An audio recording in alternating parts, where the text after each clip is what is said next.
Yo, what's going on YouTube? And in today's video, we'll be going over the green and red smoker deck.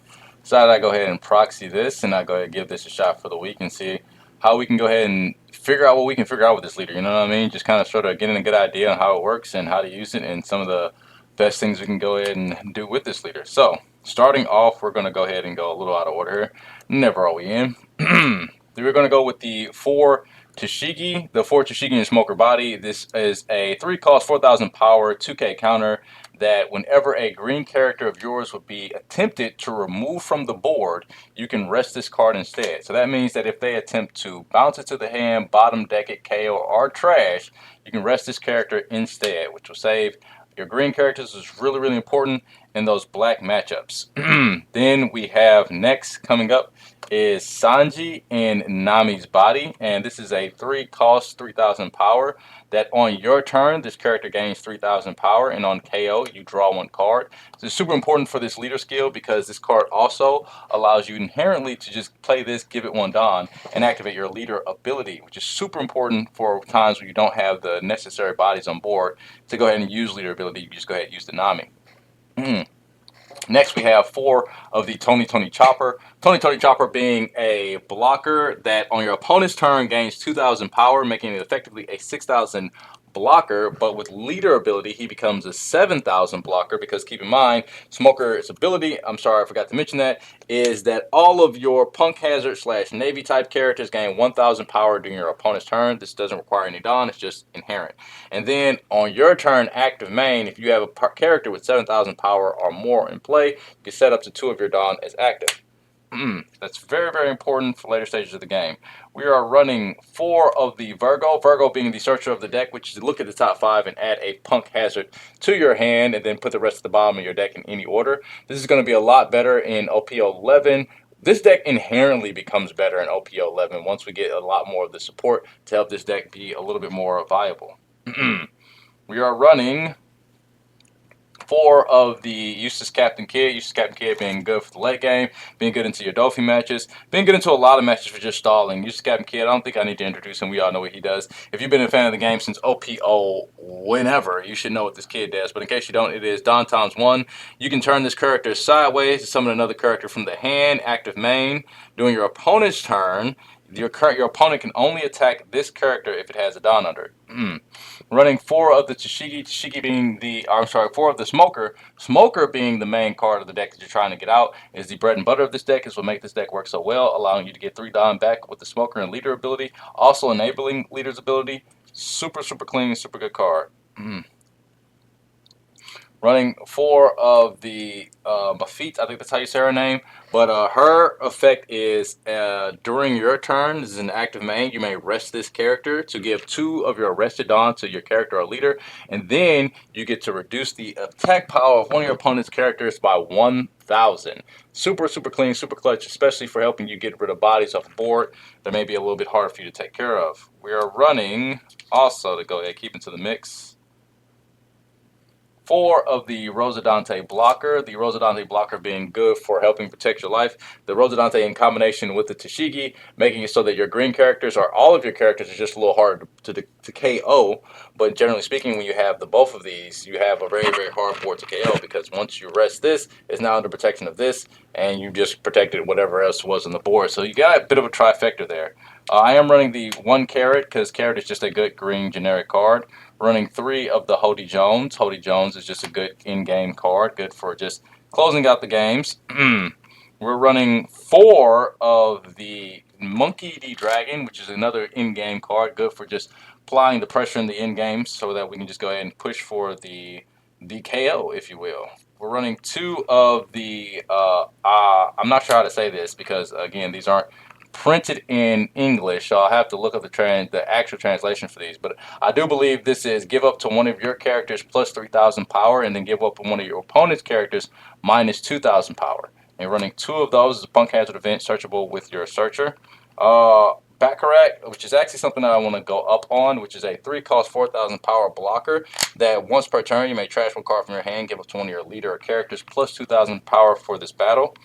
We're running 1 because the side of justice will be on whichever side wins, which is just a 0 cost event to trash to go up by 3. We are running two of the Nami allowing you to search all of your Straw Hat cards. Seeing there aren't that many Straw Hat cards in the deck to search for, I didn't want to run too many Namis because it'd just be a brick, and I didn't want to go over cards that I'd like to see in my hand in later stages of the game. But to go with the Nami, we are running two Demonic Aura 9 Sword Style Ashura Demon 9 Flash. Peas and rice. Is that a lot to say?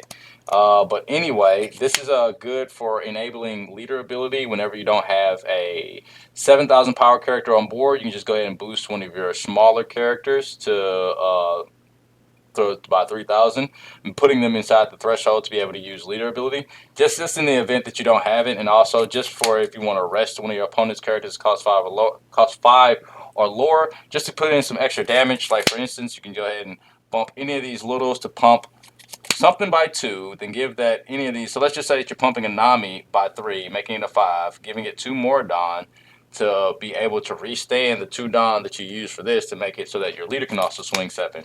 You create some really cheeky plays in this deck. This deck is really clean for the amount of cheekiness it can cause to happen.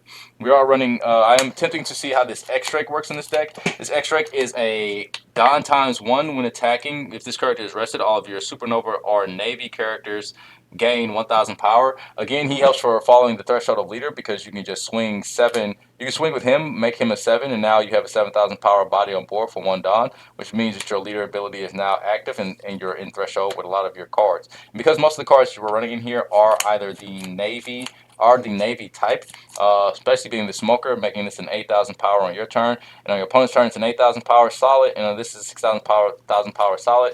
Super clean. We're running 1 Sanji and we're running 1 of the Radical Beam. Again, this is just kind of sort of a test build that I'm working on. I'll be playing this deck all week. By the end of the week, I'll give you guys an in-depth description as to how I feel as if the deck should be ran, what cards should not come out of it. Again, this deck goes a lot better in the OP11 meta. Even after EBO2, it gets a little bit more support, which helps it be a lot more viable in the meta. But we're going to go ahead and run through a test hand just to do a little test play until we get to the end. Just kind of sort of give you guys an idea how everything works. So a little magic trick, please. All right, so there we go. Right, so let's look at our top 5. We got 1, 2, 3, 4, and 5. This looks like a pretty decent hand. Let's just go ahead and keep this. We got, besides this for test purposes anyway, so we're just gonna pretend. Again, this is just assuming that everything goes right for us and nothing goes wrong, and that it all just pans out in our favor. Obviously, for turn 1, we're going to want to do something like play this here Virgo to search our top 5. And looking at our hand, we have a pretty good start off. We actually have a pretty perfect curve, actually, looking at it. Looks like we have the 1, 3, 5, 7 curve, which is actually insane. And I just freaking drew like that. I wish this were real life. But anyway, Virgo will be searching the top 5, so we'll look for 1, 2, 3, 4, and 5. Should have done a better job shuffling, but we'll go ahead and grab the Tony Chopper blocker. Go ahead and put that to our hand and rearrange those at the bottom. Our opponent will pass. They'll do opponent-like things. They'll pass back to us. We'll get 2 Dawn, and then we'll actually have to play out another character. At this point, we can go ahead and either heavily defend ourselves with the Tony Chopper, which is going to be a 7K blocker, which is going to be damn near impossible unless my opponent just piles all their Dawn into their swing. I don't think they'll be able to actively be able to combat that as well as they would hope. But if we're trying to go for the heavy defense route, we go ahead and summon this, but this is our 2K counter. I think I want to go for a little bit more aggressive because I see that I have, not only do I have the Hody Jones, I also have this to rest, and I also have the smoker in my hand. Actually, because I have the smoker in my hand, and I only got 3 Dawn, it's a 4 Dawn, never mind. We can't even play that. So I don't know what I'm talking about. So we're just going to swing 5 lead, and then we're just going to go ahead and pass to our opponent's turn. These cards goes up to 3,000. This card goes up to 4,000 on my opponent's turn. Our opponent swings at us. We're going to go ahead and take. Why not? Because we go ahead and get a 2 cost Rosa Dante blocker, which is going to come in handy a little bit later, actually on our very upcoming turn, because now we're going to go to 5 Dawn. We're going to draw, see another Chishigi, which we're not mad at that. We're going to go ahead and go up to 5 Dawn. We're going to go ahead and actually First and foremost, we'll probably just swing six with this here Sanji, just to go ahead and get that out of the way. Get that swing six in. Just try and get a card off our hand or get something out of our opponent. Then we're gonna go ahead and play the Smoker. Smoker effect is going to allow us to restand on. Keep in mind, Smoker only stops you from using other characters to restand on. He does not stop you from using leader or other events to restand on. So you can use events and our characters to restand if you wanted to. So we'll go ahead and use leader skill to go ahead and restand two because we have a 7,000 power, and then we'll go ahead and use smoker skill to restand another one because we can. And at this point in time, we'll go ahead and utilize our Rosadante blocker, or even if we wanted to just swing cheeky and be cheeky, get a blocker off the field, we actually have the ability to go ahead and use this to boost either this for another 5 swing to our opponent, and then another 5 swing to our, or another 6 swing to our opponent. If we wanted to just be super aggressive, which is something that this allows us to do, allows us to just be aggressive off rip, so we can go ahead and pump that and swing 6 with that, which is something that's super clean for the deck, because the deck can just be so regularly oppressive to your opponent. You could do something like that. And then, your opponent just kind of sort of isn't in a very ideal position to swing at you. I mean, they can, but that wouldn't, again, be ideal. So you can go a high 8 with leader, or you can just split it up and go into the 5-5 or the 5-6 with leader if you want to. I personally would just go for the high 8s because I like to save this for a little later. But if you did want to apply that pressure and make it to where your opponent can't actually leave this rested, then you can do that too, because all they're going to do is use one of their attacks to swing into this, and possibly one of their attacks to swing into you. Again, this is all. But if you play the Holy Jones next turn, you've actually got a pretty good something going on there. So actually, me personally, I probably would just go ahead and the more I say it, the more I feel like this is the card to play. So I'd probably just go ahead and swing 5 to swing 6. I swing 5, and then I swing another 6, which is insane tempo for you, because this means that you've burnt a lot of your opponent's resources, and they have to come at your board, because not doing so would be super detrimental, especially since you get 3 free Dawn every turn. You can make it to where this is another 5k swing. So as I said before, they'll have to go for this, and if they go for the Sanji, which I don't recommend them doing, but if they were to go for the Sanji, which is something they might have to do, then you just get a card off of that, and then you get the Tashigi, which means your opponent is in even more trouble than what they were before. So you just go ahead and restand all of your Dawn. And now you're at 7 Dawn, and your opponent is in a very hard position, because now that you have a blocker, you can actually just go ahead and tap the 7 for the Hody, because you got an 8 and a 7k swing coming in, plus you got the Rosadante blocker. So at this point, you can go ahead and restand 2 with lead, restand 1 with the smoker, and this is where things start to get bad. Keep in mind that Nami was a 4,000, that was a 3,000 your opponent had, so your opponent couldn't have just simply went a searcher into a searcher. They would have had to invest. So that probably meant that they had to use big attacks and a leader swing to be able to get rid of these, because they're not the normal bodies that they would normally be. Now at this point, you would have 3 Dawn active. You just summoned a Hody for essentially 4, which is insane. You're going to be able to go smooth 7 to life, a smooth 8 to life, and then we can go another smooth 6 to life, making it so that our opponent is just really feeling the pressure right now, and that there's not too much they can do. But I actually wouldn't even go that 6 to life. I would just go the 5 to life, 7 to life, 8 to life.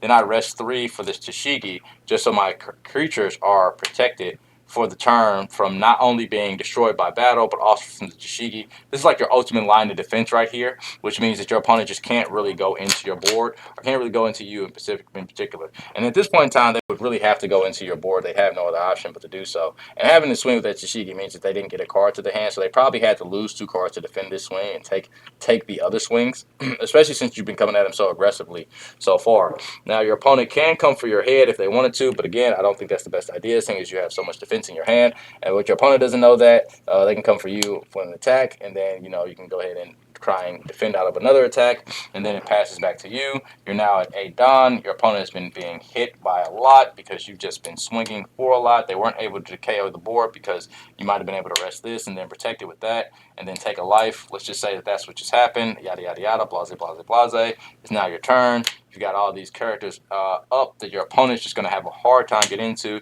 You draw an event that's just going to keep you in the game just a little bit longer. You go ahead and play down the Nami for 1, because why not? It's a free Nami. So you can go ahead and look at the top 5, which we actually managed to hit some of the best cards we could have possibly hit for that. We have to have a blocker, and we actually have a Radical Beam. Because I have the blocker in my hand, depending on like the state of my opponent's board and what I want to do, blase, blase, blase, you should be able to actually be able to knock off your opponent's board pretty easily. And you've actually got the 3 Dawn that you're going to need to be able to play all of these cards. So actually, after whoop, that goes to the bottom. So after activating that and getting that Radical Beam, you go ahead and summon the 2-cost Rosa Dante. That's going to be your 3 Dawn to restand with Leader and with Tashigi. So you got your 3 Dawn for your in-game defense. You got one defender right there. You can just go ahead and go ham at this point in time. So you can just go ahead and go 8 to lead with Leader. And then you can go ahead and go another 8 to lead with this Tashigi Banish. I'd actually go 9 to lead with the Tashigi Banish so that it's more so guarantee you're able to get that. And then another 9 with Hody Jones. If somehow your opponent is still alive after this, then you're actually sitting in a pretty just smooth position right here because they can swing at you. You can go ahead and Rad Beam out of one. They can swing at you. You can go ahead and reduce the power of, you can go ahead and counter out of the attack, reduce the power of one of their characters by 2,000. So now they got to work a little bit harder to get at you. Then you go ahead and block one of their attacks. Then you go ahead and Rad Beam out of the other attack. And now they just got one attack left. And it's either to life or board, but it doesn't matter because they're already dead. Even if they go for life and you didn't even get a counter, it didn't matter because on your turn, you're going to be winning the game because there's no way they'll be able to survive all 5 swings that you have on board. And because you can delegate these swings as you need to delegate them, I mean, mix them up as you need to mix them up, you can go ahead and just go if you need to. That's the, with all these swings we've done, I doubt that your opponent can survive all of these swings. So we'd go 5 with Nico Robin, or we go 5 with Nami, we go 5 with Tashigi, we'd go fudging 7 with Leader, and then we'll probably end it with a 9-9 to go ahead and round out the game. But that'd be pretty smooth if everything went our favor. That was a pretty smooth game. Super aggressive. Didn't allow for our opponent to be able to do much. Kind of sort of just ran the board. Being able to restand 3 Dawn as if you didn't play anything is actually super clean, super clutch. And one of the more amazing things about this deck, I think that this is going to be a really good deck coming up in the future. I think that once it gets the rest of its support, it becomes a powerhouse and something else that is just going to be hard to deal with. Again, I'll be practicing with this deck all week. By the end of the week, I'll be able to give you guys a more in-depth guide as to how the deck should be played, cards you should be running, and things that you want to do. But that is the video. And until next time, I say peace.